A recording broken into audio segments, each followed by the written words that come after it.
काय काय मुलं मागच्या वर्षी वेटिंगला राहतात आणि ज्यावेळेस पुढच्या वेळेस पोलीस भरती निघते त्यावेळेस ते वेटिंगच्या आजूबाजूला पण नसतात, एवढे कमी मार्क घेतात का? कधी कधी ओव्हर कॉन्फिडन्सपणा खूप नडतो आपल्याला. लक्षात ठेवा, जेवढं आपण मेहनत केलेली आहे आणि तीच मेहनत जर आपल्याला टिकून ठेवायची असेल तर त्याच्यापेक्षा डबलने मेहनत करावी लागते. ते ग्राउंडच्या बाबतीत असेल, अभ्यासाच्या बाबतीत असेल. आता गणित विषय पण असाच आहे. तुम्ही रोज रोज रोज रोज प्रॅक्टिस केलं तरच तुम्हाला येणार. प्रॅक्टिस मध्ये गॅप, गणितामध्ये गॅप. तुम्हाला माहितीये वाघ माहितीये का सर्वांना? सर्कस मध्ये वाघ असतो माहितीये, पिंजरामध्ये ठेवलेला वाघ असतो माहितीये. त्या पिंजऱ्यातल्या वाघाला दररोज आयतं काय भेटतं? खायला भेटतं. भेटतं का नाही भेटतं?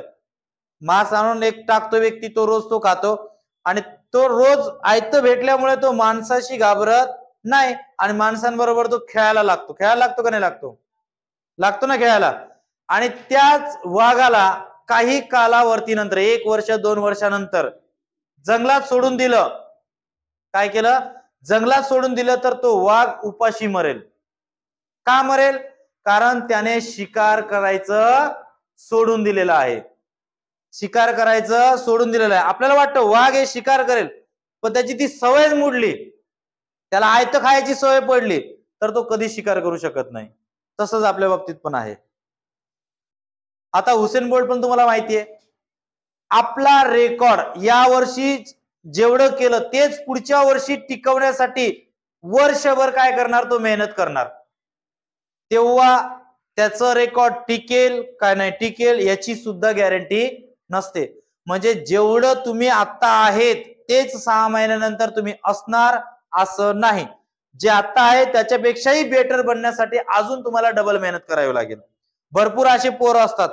आता पोलीस भरतीमध्ये फक्त 10% पोरं सिलेक्ट होतात, 90% पोरं सिलेक्ट होत नाही, पण तयारी तर 90चे 90% करतात. मग असं का होतं त्यांच्या बरोबर माहितीये का तुम्हाला? सातत्य पहिली गोष्ट आणि ओव्हर कॉन्फिडन्सपणा दुसरी गोष्ट नडतो. का होत नाही? हे 10% पोरं असे असतात, हे भरती निघण्याची कधीच वाट बघत नाही. जाहिरात आज पडेल उद्या पडेल याची बिलकुल वाट बघत नाही. हे जे 10% पोरं असतात, भरती आज निघो का वर्षभरानंतर निघो, त्यांची सतत प्रॅक्टिस आणि सतत अभ्यास चालू असतो. आज पण लायब्ररीमध्ये जाऊन बघा, तुम्हाला 5 ते 6 पोरं असे दिसतील, ते वर्षानुवर्ष अभ्यास करतायत आणि ज्यावेळेस भरती डिक्लेअर होईल त्यावेळेस लायब्ररीमध्ये जाऊन बघा, बसायला जागा नसणार. मग अशा गर्दींचा फायदा होतो का? तर बिलकुल नाही.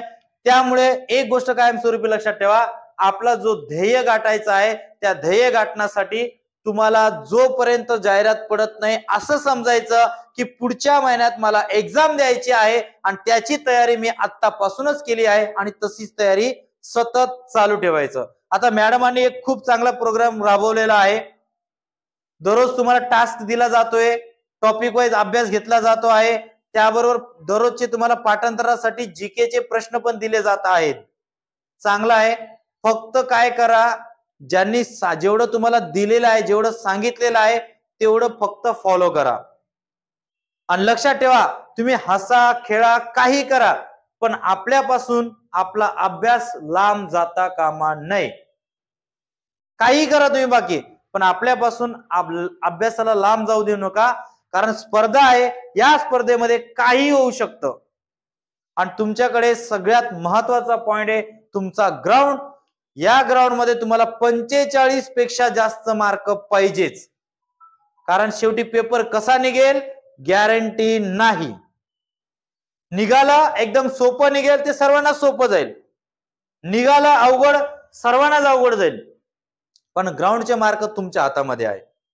म्हणून काही होऊ द्या, सातत्य सोडायचं नाही अजिबात. ठीक आहे? कोणाला काही डाऊट आहे? कोणाला काही डाऊट आहे? ओके चला.